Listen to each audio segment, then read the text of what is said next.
Hello, and welcome back to another Lolita dress review. In this video, we'll be taking a look at a dress called Dark Knight Cross. It comes in a single cut, a JSK with a high waist, and 3 colors, beige, burgundy, and black.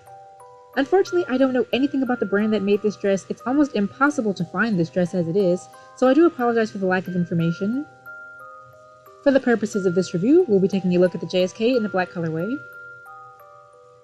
So I know a lot of people are going to be looking at this dress and thinking it's really cheap and probably question why I got it in the first place, but trust me, it's a lot more detailed than it looks. So there's a zipper on the side for you to be able to get in and out of the dress. That's always, of course, nice to see.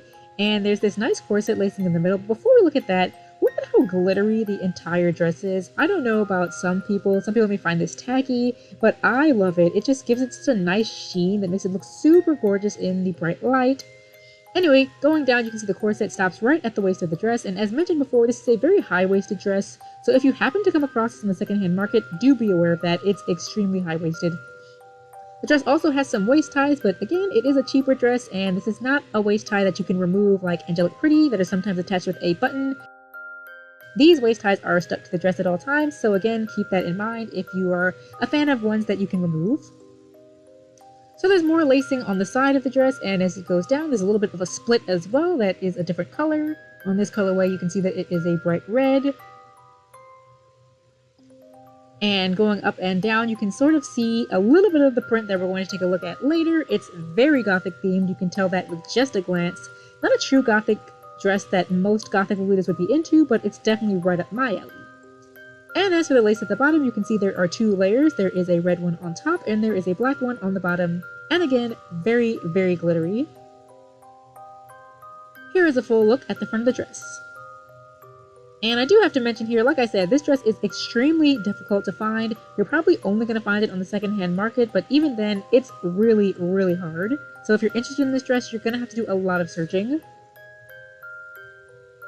Taking a look at the back of the dress, impressively, there are actually some buttons so you can adjust the length of the sleeves, so that's very cool. Moving down, you can see that there is some nice shearing in the back as well, so it is a very comfortable fit.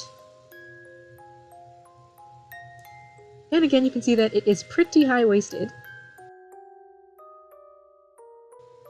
The print on the back of the dress is more or less exactly the same as it is on the front. You can see that going down, and of course that glittery lace at the bottom.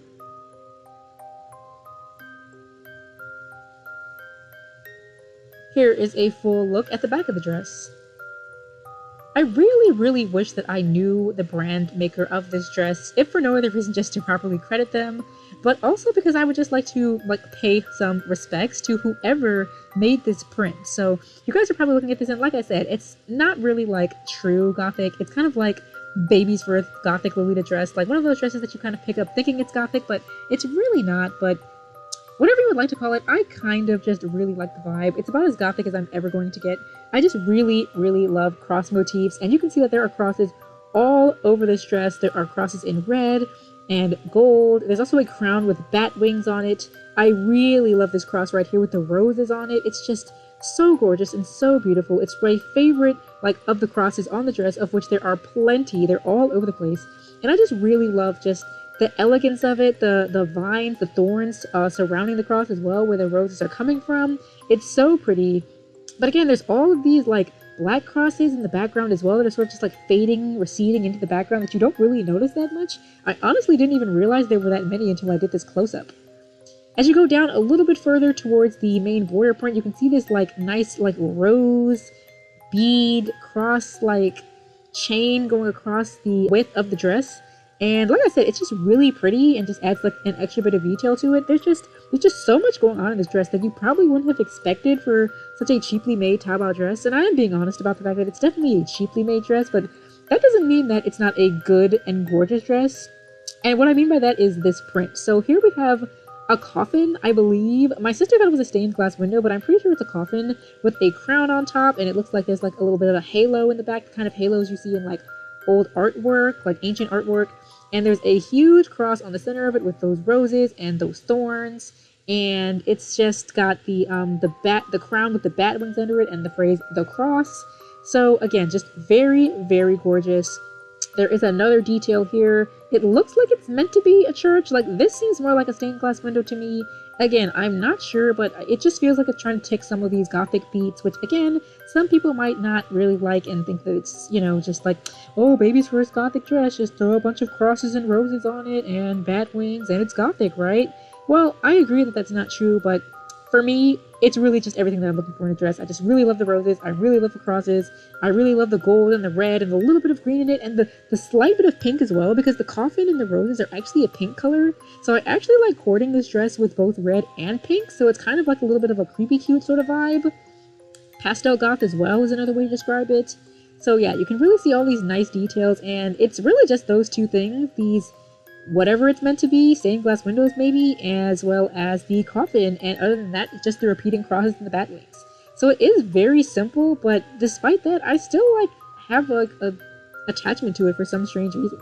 It's just really cool, like how they have all of this stuff, and even though it kind of seems a little bit random, it just really looks nice together when you put it all together, especially the color choices. I am in love with the black colorway, the way they have these, you know, the way the like pink color just pops on it and just allows you to cord so many different types of colors on it. It also looks like there's a cross of St. Peter on here, which, if so, very cool. Like I said, I know this dress is probably not going to be everyone's taste. It took me a while to review it, despite having it for a really long time, because I really was trying to find more information about it. But this is just one of those indie dresses where I don't think they were ever going to find much information on it. It doesn't seem like it's on sale anymore on like any actual websites. So like I said before, if you want to get your hands on this dress for whatever reason, you're probably going to have to look really hard in the secondhand market. But I was able to look for a couple of months and find it, and I couldn't be happier. It's easily one of my favorite dresses for design alone, and while that might not be something that a lot of people agree with, it fits my taste. Thanks for watching, and tune in for more Lolita dress reviews in the future.